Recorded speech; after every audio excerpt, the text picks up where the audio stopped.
حل کر دیا، میرا ذہن صاف ہو گیا، مجھے کلمہ پڑھائیں، میں بھی مدینے والے محبوب کا غلام بن جاتا ہوں۔ تو پکی دلیلوں کے ساتھ گفتگو کرتا ہے قرآن پاک، پکی دلیلیں۔ یہ آیت سبق یہ دیتی ہے کہ آپ کسی سے بات کریں تو، اب چونکہ سپارہ لمبا ہے بات رہ نہ جائے، پر یہ مضمون اتنا شاندار ہے کہ میرا یہاں رکنے کو دل کرتا ہے۔ وہ ہمارا نظریہ یہ ہے کہ امام کے پیچھے سورۃ فاتحہ نہیں پڑھنی،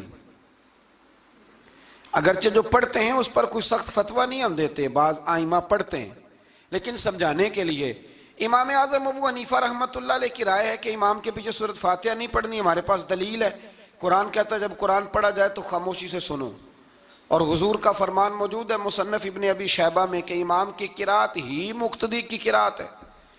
بزرگ کہتے ہیں کہ دلیل اس طرح کی دو کہ سامنے والے کے ذہن تک بات پوری اتر جائے، آپ اسے سمجھا پائیں۔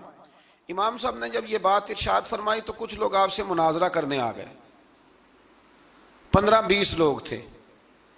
ایک ادھر سے بولتا پڑھنی چاہیے سورت امام کے پیچھے، ایک ادھر سے بولتا پڑھنی چاہیے، ایک ادھر سے بولتا۔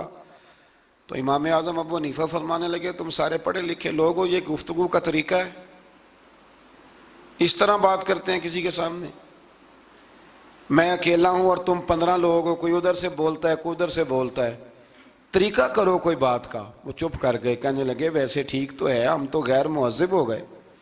تو امام صاحب کہنے لگے ایک بندے کو منتخب کرو، وہ میرے سامنے آئے۔ انہوں نے ایک بندہ منتخب کر لیا، وہ کہنے لگا جناب یہ ہمارا نمائندہ ہے، یہ اگر جیت گیا تو ہم سارے جیت گئے، یہ اگر ہار گیا تو ہم سارے۔ تو امام صاحب کہنے لگے کیوں منتخب کیا؟ کہنے لگے جی سارے بولیں گے تو سمجھ نہ آئے گی کوئی کیا کہہ رہا ہے، کوئی کیا کہہ رہا ہے، کوئی کہاں ہے کوئی کہاں ہے۔ تو امام صاحب کہنے لگے میرا بھی مسئلہ یہی ہے، ایک الحمدللہ رب العالمین پہ ہے اور دوسرا صراط الذین انعمت علیہم پہ ہے۔ تو میں بھی کہہ رہا ہوں کہ جو امام آگے لگا لیا نا اس پر اعتبار کرو، اس پر اعتبار کرو۔ تو دلیل وہ دیں کہ جو دلیل سامنے والے کے ذہن میں اتر جائے۔ چلیں جی تھوڑا آگے چلتے ہیں۔ اللہ کریم نے نا آگے ایک اور مثال بیان کی۔ یہ جو بہت سارے لوگوں کے دلوں میں خیال آتا ہے نا، قبروں میں جائیں گے ہڈیاں گل جائیں گی سڑ جائیں گی تو کیسے اٹھیں گے؟ تو اسی پارے کی آیت نمبر 259 میں اللہ تعالیٰ نے ہمارا وہ مسئلہ بھی حل کیا اور 2 واقعات تفصیل کے ساتھ تیسرے پارے میں بیان فرمائے۔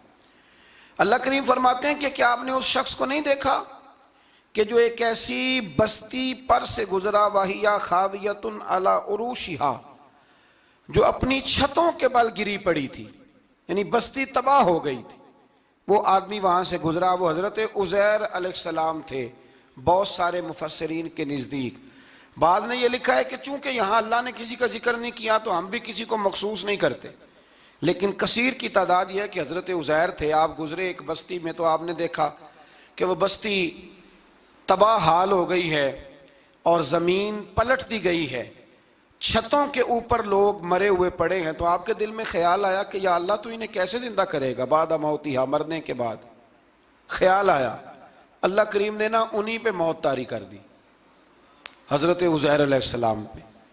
ان کے پاس تھوڑا سا کھانا تھا، ایک گدھا تھا، درخت کے نیچے لیٹ گئے، گدھے کو باندھ کے اللہ تعالیٰ نے ان پر نیند طاری کی اور وہ 100 سال تک سوتے ہی رہے۔ وہ بے آباد بستی آباد ہو گئی، وہاں شہر آباد ہو گیا، دنیا آباد ہو گئی، زمانہ آباد ہو گیا۔ آپ جب سوئے تو آپ کی عمر مبارک 40 سال تھی۔ 100 سال کے بعد اٹھے، ثم بعثا، جب اٹھے قال کم لبثت، اللہ نے فرمایا کتنی دیر سوئے؟ قال لبثت یوما او بعد یوم، کہنے لگے یا ایک دن سویا ہوں یا دن کا تھوڑا سا حصہ۔ تو رب کریم نے فرمایا نہیں، آپ تو 100 سال تک سوئے رہے۔ فرمایا وہ دیکھو ذرا گدھے کی طرف، وہ گدھا جو تھا نا ان کا وہ گل سڑ گیا، ہڈیاں بکھر گئیں، اور وہ جو کھانا تھا نا، پھل تھے، شربت تھا، سالن تھا، اس کا حال یہ ہے کہ لم یتسنہ، وہ باسی بھی نہیں ہوا۔ یہ ہے میرے رب کی قدرت، جس نے پہلے گل سڑ جانا تھا وہ باسی بھی نہیں ہوا، اور وہ گدھا اس کی ہڈیاں بھی بکھر گئیں۔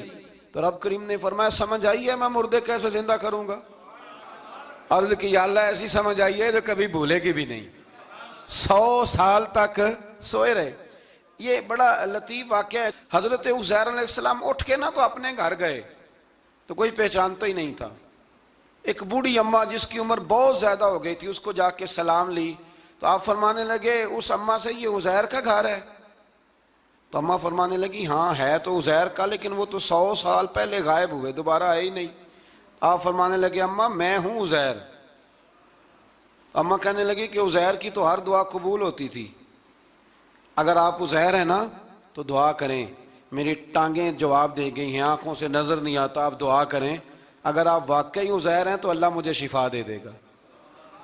تو حضرت عزیر نے دعا کی تو رب نے انہیں شفا دے دی. حضرت عزیر کی عمر اس وقت بھی 40 سال تھی.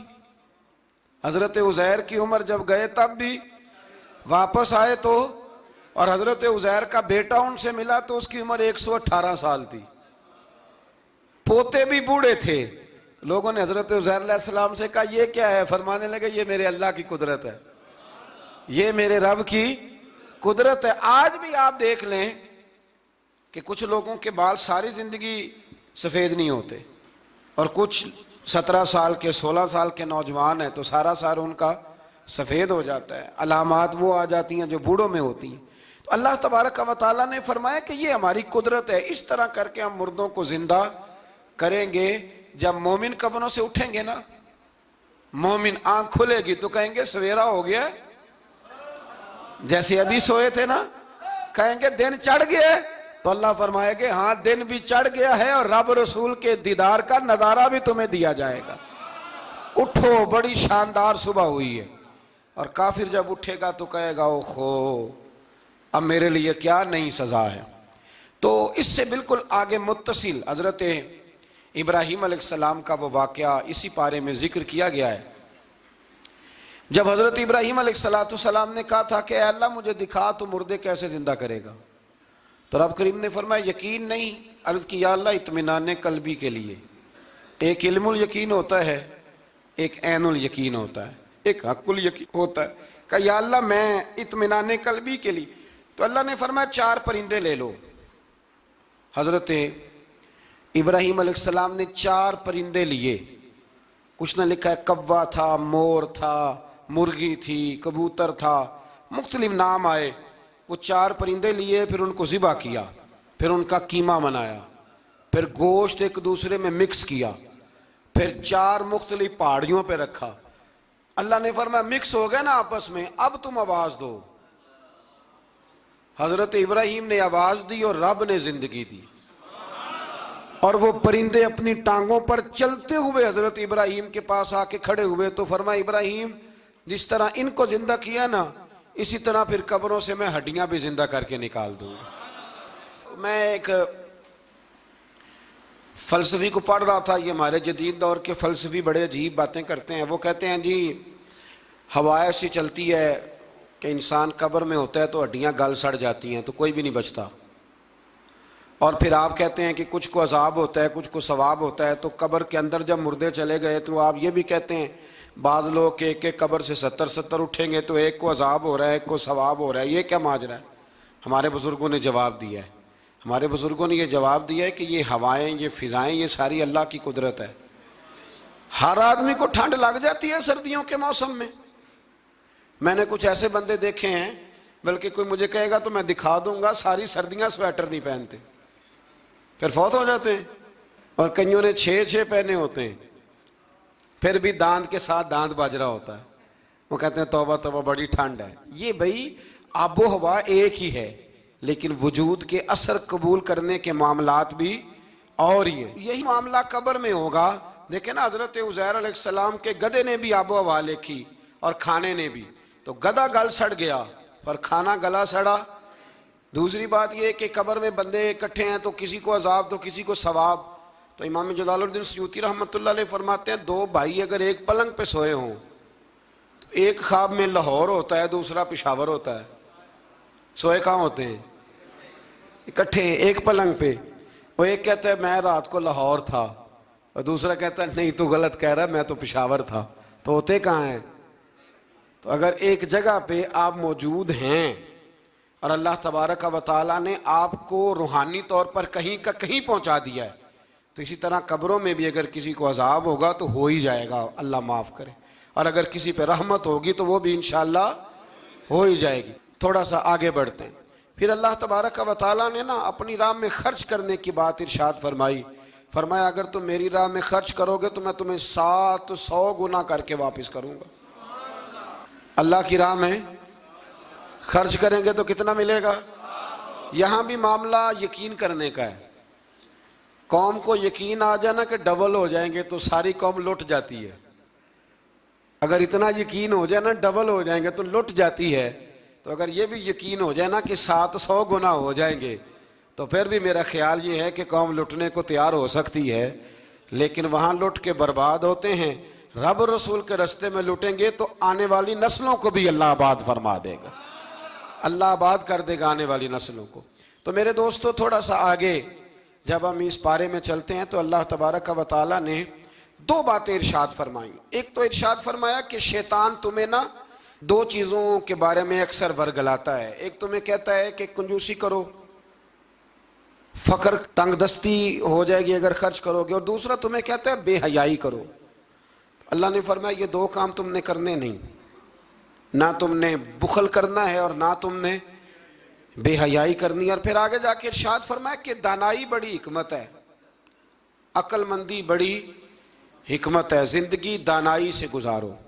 یؤتی الحکمت من یشاء، اللہ جسے چاہتا ہے حکمت عطا کرتا ہے۔ ومن یؤت الحکمت فقد اوتی خیرا کثیرا، اور جسے اللہ نے دانائی دی نا عقل، اللہ فرماتا ہے اسے ہم نے خیر کثیر عطا کی۔ کام سارے ہی ہو جاتے ہیں پر جو عقل کے ذریعے کیا جائے نا، شیخ سعدی نے کہا تھا اگر تیرے پاس 1 من علم ہے نا تو 10 من عقل کی بھی ضرورت ہے، پھر وہ علم آگے پہنچتا ہے۔ 10 من، 1 من شعور کے ساتھ، دانائی کے ساتھ۔ میرے نبی کریم علیہ السلام نے نا بڑی دانائی کے ساتھ دین پھیلایا ہے، بڑی حکمت کے ساتھ، بڑی خوبصورتی کے ساتھ۔ حضور نے، ایک شخص نے آ کے کہا یا رسول اللہ صلی اللہ تعالیٰ علیہ وسلم میں 5 نمازیں نہیں پڑھ سکتا، 2 پڑھوں گا۔